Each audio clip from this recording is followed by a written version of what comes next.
বিসমিল্লাহির রহমানির রহিম। সম্মানিত ভিউয়ার্স, আপনারা জানেন করোনায় বাংলাদেশ সহ বিশ্বকে নাড়া দিয়ে গেছে। বিশেষ করে ভারত, চীন সহ বিভিন্ন দেশে, ইউরোপীয় দেশে হাজার হাজার মানুষ করোনা আক্রান্ত হয়ে মারা গেছে। সেই করোনা নতুন করে আবার বাংলাদেশ সহ বিভিন্ন দেশে করোনা দরগোড়া নাড়া দিয়েছে। বাংলাদেশ স্বাস্থ্য বিভাগ ইতিমধ্যে ঘোষণা করেছে দূরত্ব বজায় রাখার জন্য, মাস্ক ব্যবহার করার জন্য, হাত ভালোভাবে ধোয়ার জন্য, মানে যা যা করণীয় করার সেগুলো তারা সচেতনামূলক সেটা বলেছে। এবং অনেকেই করোনা টিকা কখনো নেই, কেউ একটা দিচ্ছে, কেউ দুইটা দিচ্ছে। এখন যখন দেশে করোনা আসছে তখন সরকার কী করা উচিত ছিল? সরকারের করোনা প্রতিষেধক টিকা এবং শনাক্তকরণ যে মেশিনগুলো আছে বা ভেন্টিলেটর, যে সমস্ত প্রস্তুতি দরকার, সিটের দরকার, ভেন্টিলেটর দরকার, রোগ প্রতিরোধ করার যে সমস্ত জিনিসের দরকার, সেটা স্বাস্থ্য মন্ত্রণালয় দ্রুততার সাথে সেটা প্রস্তুত করতে হবে। এবং পূর্বের ন্যায় আমাদের তো অভ্যাস হয়ে গেছে, প্রত্যেকটা হসপিটালে একটা ঠিকানা দিয়ে দেবে যেখানে করোনা, যেখানে শনাক্তকরণ, যেখানে পরীক্ষা নিরীক্ষা হয়, একটা ঘোষণা দিয়ে আমি যেখানে মনে করছি পর্যাপ্ত পরিমাণে কিট নেই, পর্যাপ্ত বললে কিটই নেই, জনবল নেই, লোক নেই, কিছু নেই। এই মুহূর্তে যদি বিভিন্ন জায়গায় আজকেই 19 তারিখে আজকে লোক মারা যাচ্ছে, অনেক জায়গায় 2 জন মারা গেছে। একদিকে করোনার ঝাঁকুনি, অন্যদিকে ডেঙ্গুর কাঁপুনি। তো এই সমস্ত বিষয়গুলো আমাদের মাথায় রেখে স্বাস্থ্য মন্ত্রণালয়, আমি এই জনাব স্বাস্থ্য উপদেষ্টা ওনাকে দৃষ্টি আকর্ষণ করছি এবং স্বাস্থ্য বিভাগের ডিজি মহোদয় বা প্রত্যেক সিভিল সার্জন সাহেবদেরকে আমি বিনীত আহ্বান জানাচ্ছি।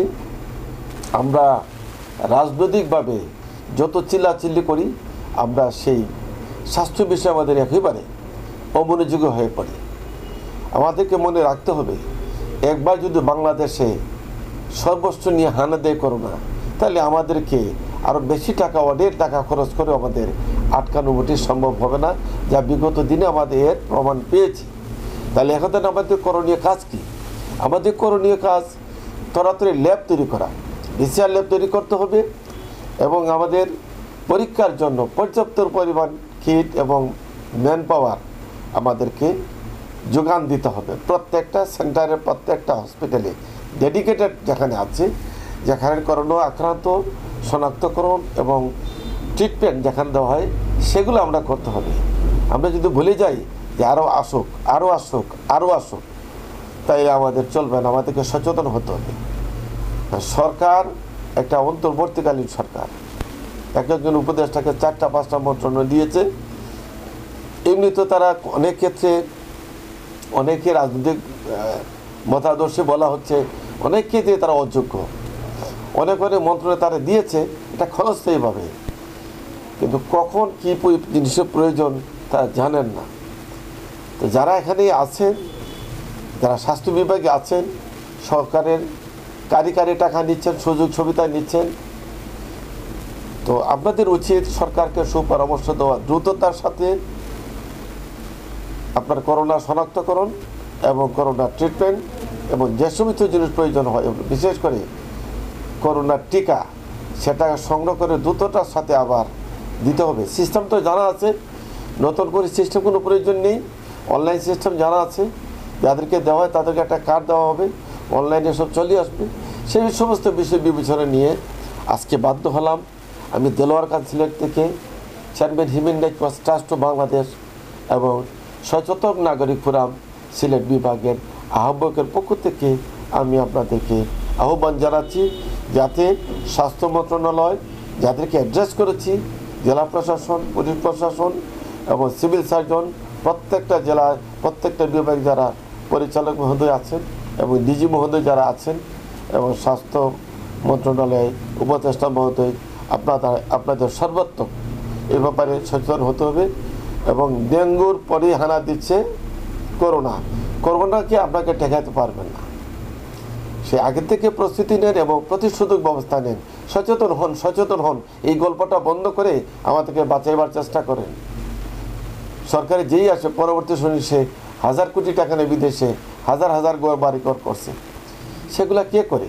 আপনারা যারা ক্ষমতায় আসেন তারাই আপনারা করেন, আমরা সাধারণ নাগরিকরা করি না। ছোটোখাটো ভুল ত্রুটি হলে আমাদেরকে 2.5 হাত লম্বা বাঁশ দেন, 5 হাত লম্বা দেন। আমাদের 3.5 মানুষ তো 5 হাত লম্বা বাঁশ ঢুকে দেন, না গেলে যাতে উভরে যায়। আর আপনার 1000 কোটি টাকা নিয়ে গরু বস্তাবন্ধ রেখে দেন। আপনাদের একজন উপদেষ্টা 400 উপদেষ্টার সচিব বা তার এডিসি বা পিএস যাই বলেন 400 কোটি টাকার মালিক হয়ে যায়। সেই উপদেষ্টার আপনার ক্ষমতা এখন আছে। ত্রুটি বিচ্যুতি বলবান যে ক্ষমা চাই নিচ্ছি।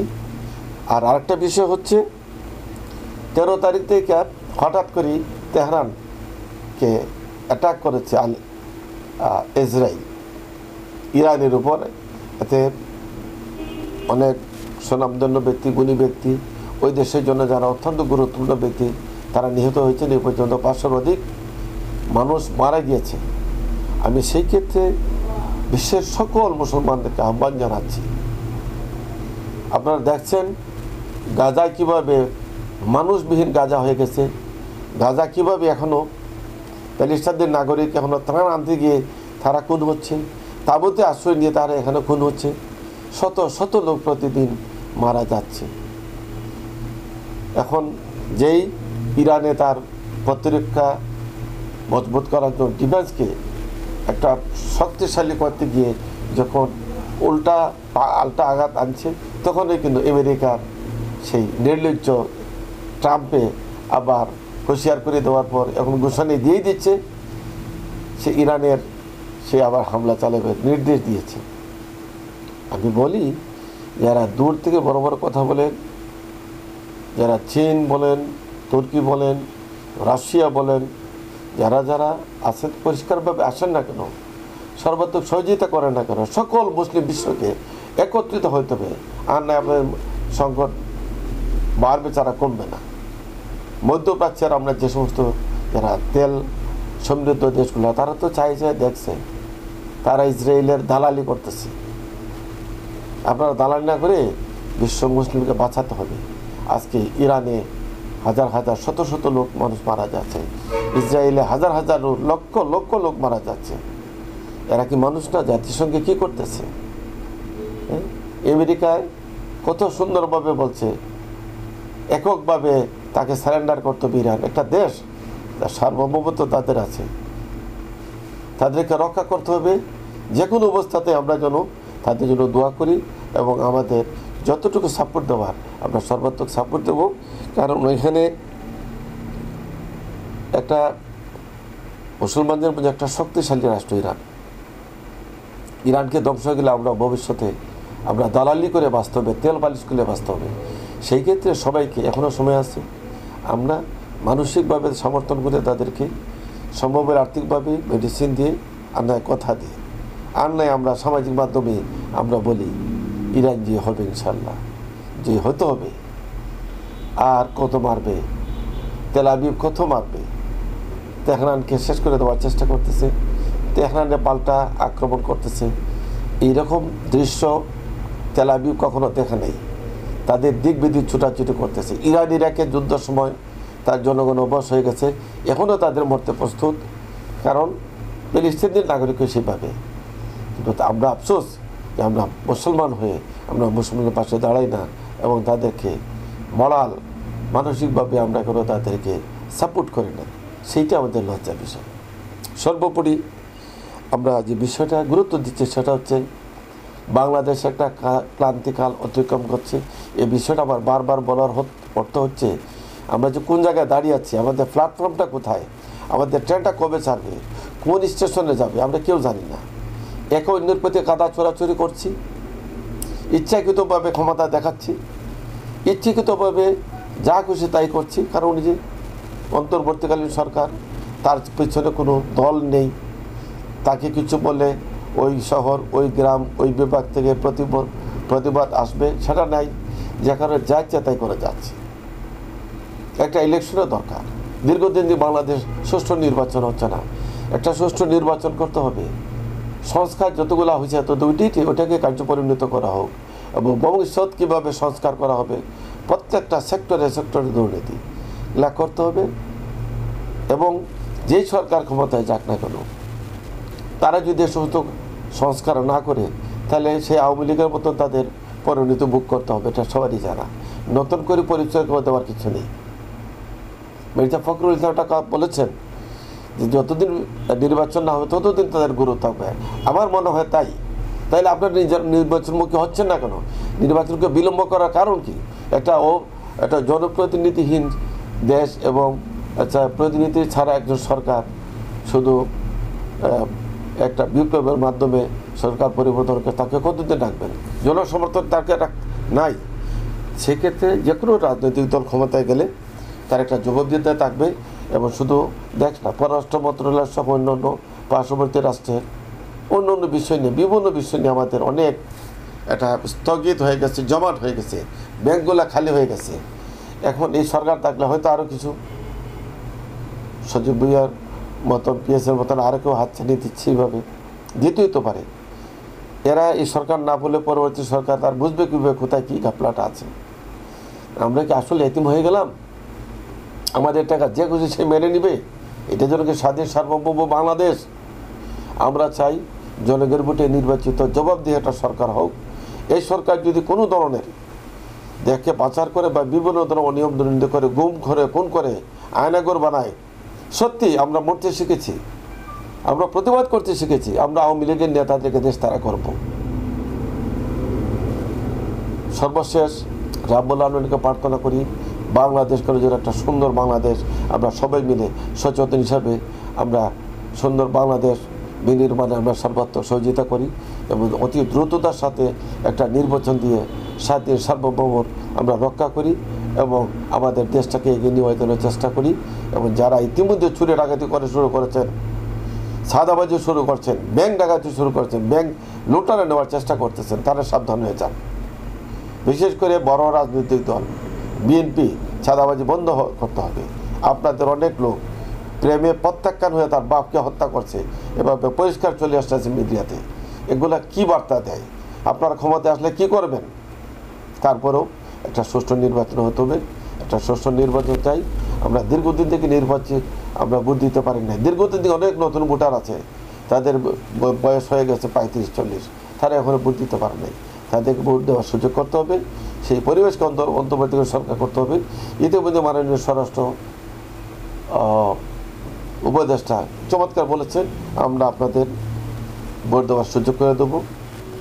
আমরা সেটা বিশ্বাস করি, কিন্তু বিগত সরকার মতো যেন না হয় এবং আর্মিকে নিরপেক্ষ ভূমিকা রাখতে হবে। আর্মিকে কাউকে নির্মমভাবে আঘাত করে হত্যা করা যাবে না। এটা স্বাধীন সর্ব, আপনাকে জুডিশিয়ারির মধ্যে হাত দিতে পারবেন না, আপনার বিচার বহির্ভূত হত্যাকাণ্ড আপনি করতে পারবেন না। তাইলে আপনি পূর্বের এবার মতো পুলিশের মতো হয়ে গেলেন। বাংলাদেশ সেনাবাহিনীর কাছে মানুষের অনেক কিছু প্রত্যাশা রাখি। আমি বাংলাদেশের সেনাবাহিনী গর্বিত সৈনিক, আমি পেনশনে আসছি, আমি জানি আমরা কী করছি। দেশে বিদেশে সম্মানের জন্য আমরা অনেক ত্যাগ স্বীকার করেছি। তো সেই ক্ষেত্রে বাংলাদেশ সেনাবাহিনী মাঠে আছে, কোনো ক্রমে ভুলভ্রান্তি করবেন না, অত্যন্ত সতর্কতার সাথে কাজ করবেন। আপনাদেরকে বিভিন্নভাবে কলঙ্কিত করার জন্য রাজনৈতিক নামের ব্যানারে কিছু লোক আছে, তারা আপনাদেরকে কলঙ্কিত করার জন্য বসে আছে। সেই দালালদের, এই পিপাসুদের চোখে ধুলে দিয়ে আপনাদের কর্ম আপনি করে দেন। ইনশাল্লাহ বাংলাদেশ সেনাবাহিনীর সুনাম কেউ বিনষ্ট করতে পারবে না। আমরা প্রত্যাশা রাখি বর্তমান সরকার একটা সুষ্ঠু, একটা নিরপেক্ষ নির্বাচন দিয়ে দেশটাকে একটা গ্রহণযোগ্য একটা রাজনৈতিক পরিচর্যা করবেন এবং সোনার বাংলাদেশ গড়ে তুলবেন বলে আমরা বিশ্বাস করি। সবাইকে আবারও অসংখ্য ধন্যবাদ, কৃতজ্ঞতা জানিয়ে শেষ করতে সবাই ভালো থাকবেন, সুস্থ থাকবেন, মা টিভিকে সাপোর্ট করবেন এবং মা টিভি কর্ণধার শাহজাহানকে আপনারা সর্বাত্মক সহযোগিতা করবেন, বিজ্ঞাপন দিবেন এবং আপনাদের সুচিন্তিত মতামত দিবেন এবং তার অনেক লোক আছে এটা শোনার জন্য। আবার সবাইকে কৃতজ্ঞতা শেষ করছি। আসসালামু আলাইকুম